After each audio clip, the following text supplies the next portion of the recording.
Hello everyone, இன்றைக்கி நம்ம Mughal mutton biryani எப்படி செய்கிறதுன்னு பார்க்க போகிறோம். மொஹல்னாலே நல்லா மசாலாவுக்கு தாங்க ஃபேமஸ்ஸு. அதனால் நம்ம மசாலா வச்சு எப்படி நல்லா மட்டன் பிரியாணி செய்கிறதுன்னு நம்ம இப்போ பார்க்க போகிறோம். இன்றைக்கி நான் 4 பேர் சாப்பிட்ற மாதிரி மொஹல் மட்டன் பிரியாணி செய்ய போகிறேன். அதுக்கு தேவையான பொருள் என்னென்னு இப்போ நம்ம பார்க்க போகிறோம். 2 கப்ஸ் பாசுமதி ரைஸை 1 hour பிஃபோரே தண்ணியில் ஊற வச்சுருங்க. 1/2 kg mutton, 3 spoon ginger garlic paste, small onion 10 numbers, 2 tablespoon saffron milk, sliced 4 onions, sliced 3 tomatoes, Indian spices, 10 to 15 full cashew nuts எடுத்துட்டு தண்ணியில் ஊற வச்சு இந்த மாதிரி பேஸ்ட்டாக அரைச்சி வச்சுக்கோங்க. 1 cup chopped coriander leaf, 1 cup chopped mint leaf, 2 tablespoon thick curd, 2 tablespoon ghee, 4 tablespoon olive oil, 5 cashew nut, 3 green chilli, mutton masala 2 spoon, red chilli powder 1 spoon. இது நல்லா 1 hourக்கு மேரினேட் பண்ணி வைக்க போகிறோம். இப்போ நம்ம மட்டனை மேரினேட் பண்ணுறது எப்படின்னு பார்க்கலாம். மட்டனை இந்த மாதிரி நல்லா க்ளீன் பண்ணி வச்சுக்கோங்க. இப்போ இந்த மட்டனில் நம்ம மட்டன் மசாலா ஆட் பண்ண போகிறோம். சில்லி பவுடர் ஆட் பண்ணுறோம். 2 tablespoon curd, ginger garlic paste add பண்ணிக்கோங்க.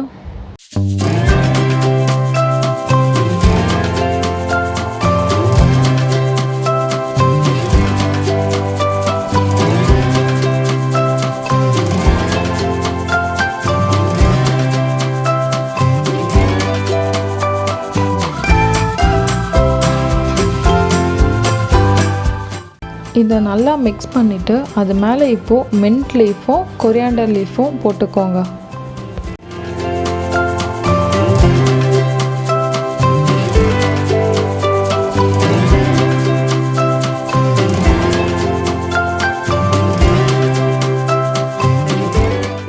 இதை நல்லா மிக்ஸ் பண்ணதுக்கப்புறமா 1 டேபிள் ஸ்பூன் சால்ட் போட்டுக்கோங்க. அதுக்கப்புறமா 1/2 லெமன் ஜூஸ் ஆட் பண்ணிக்கோங்க. இதை நல்லா 1 hourக்கு மேரினேட் பண்ணி வைக்க போகிறோம். பிரியாணி செய்கிற அளவுக்கு ஒரு பெரிய பாத்திரம் எடுத்துக்கோங்க. அது நல்லா ஹீட் ஆனதுக்கப்புறமா கீயும் ஆயிலும் போர் பண்ணிவிட்டு ஹீட் ஆகிற வரைக்கும் வெயிட் பண்ணுங்கள். ஆயில் இந்த மாதிரி நல்லா ஹீட் ஆனதுக்கப்புறமா இண்டியன் ஸ்பைசஸ் அதில் போட்டுட்டு நல்லா ஃப்ரை பண்ணிக்கோங்க. நல்லா பொரிஞ்சு வரணுங்க, அப்போ தான் நல்லா டேஸ்ட்டாக இருக்கும். அதுக்கப்புறமா நம்ம பேலன்ஸ் இருக்க ஜிஞ்சர் கார்லிக் பேஸ்ட் போட்டு நல்லா சாட்டே பண்ணணும். ஜிஞ்சர் கார்லிக் பேஸ்ட் இந்த மாதிரி நல்லா வதங்கினதுக்கப்புறமா சின்ன வெங்காயத்தை போட்டு ஒரு 1 minute சும்மா வதக்குங்க. வதக்கினதுக்கப்புறமா பெரிய வெங்காயத்தையும் ஆட் பண்ணிக்கோங்க.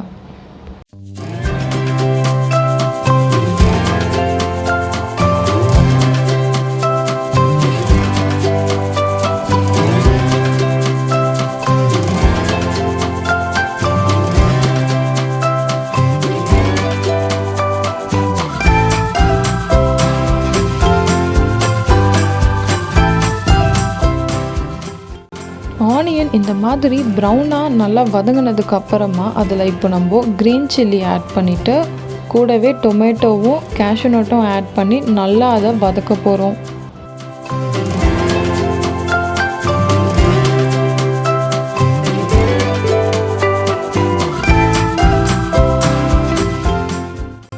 ஓரளவுக்கு கொஞ்சம் வதங்கின போதே அப்போ நம்ம கொரியாண்டர் லீஃபையும் மின்ட் லீஃபையும் அதில் போட்டு நல்லா வதக்கணுங்க.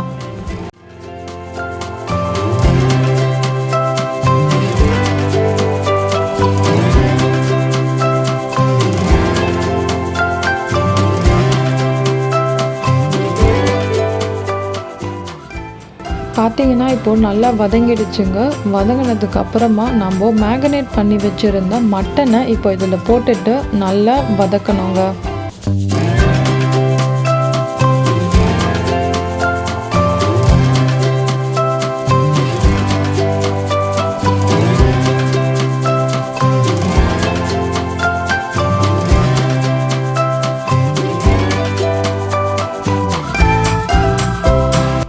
இப்போது இது கொஞ்சம் லைட்டாக வதங்கினதுக்கப்புறமா நம்ம கேஷ்யூ பேஸ்ட்டை ஆட் பண்ண போகிறோம். இதை ஆட் பண்ணிவிட்டு நல்லா வதக்கிட்டே இருங்க.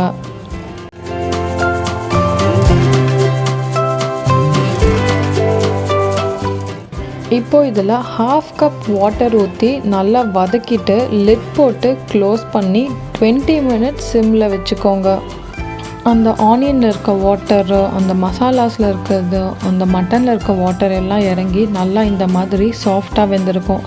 2 கப் ரைஸ்க்கு நான் 4 கப் வாட்டர் ஊற்றுறேன். அது நல்லா ஊற்றிட்டு அதில் நம்ம இப்போது கொரியாண்டர் லீவ்ஸும் மின்ட் லீஃபையும் ஆட் பண்ண போகிறோம். இப்போது ஊற வச்ச அந்த ரைஸில் சாஃப்ரான் மில்க் ஆட் பண்ணிவிடுங்க. ஆட் பண்ணி லைட்டாக கொஞ்சம் மிக்ஸ் பண்ணி வச்சுக்கோங்க. பார்த்திங்கன்னா தண்ணி இப்போது நல்லா கொதிச்சிடுச்சுங்க. இந்த மாதிரி நல்லா பாயில்ஸ் வந்ததுக்கப்புறமா நம்ம இப்போது இந்த அரிசியை ஆட் பண்ண போகிறோம். அவ்வளோதாங்க. ரைஸ் ஆட் பண்ணதுக்கப்புறமா லிட் போட்டு க்ளோஸ் பண்ணிவிட்டு சிம்மில் ஒரு 15 மினிட்ஸ் தம் கட்டி வச்சுக்கோங்க. 15 மினிட்ஸ் கழித்து கேஸை ஹை ஃப்ளேமில் ஒரு 1 மினிட் வச்சுட்டு ஆஃப் பண்ணிவிடுங்க. ஆஃப் பண்ணிவிட்டு ஒரு 10 மினிட்ஸ் வெயிட் பண்ணுங்கள். 10 மினிட்ஸ் ஆகிடுச்சு, ஓப்பன் பண்ணலாம். இப்போ பார்த்தீங்கன்னா ரைஸ் நல்லா குக் ஆகிடுச்சுங்க. நல்லா இந்த மாதிரி வெந்து வரணும். மசாலாஸ்லாம் இதில் நல்லா பிளெண்ட் ஆகிருக்குங்க. பார்த்திங்கன்னா மட்டன் இன்னும் நல்லா சாஃப்ட் ஆகிடுச்சு.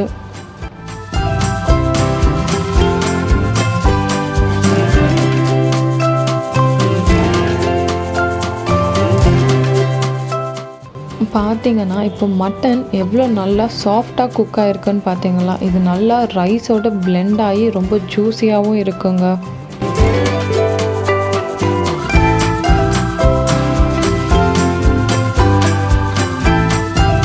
இப்போ இந்த பிரியாணியை நம்ம இப்போது பவுலில் ட்ரான்ஸ்ஃபர் பண்ணி வச்சுக்கலாம். இதை ட்ரை பண்ணி பார்த்துட்டு எப்படி இருக்குன்னு கமெண்ட்ஸில் ஷேர் பண்ணுங்கள்.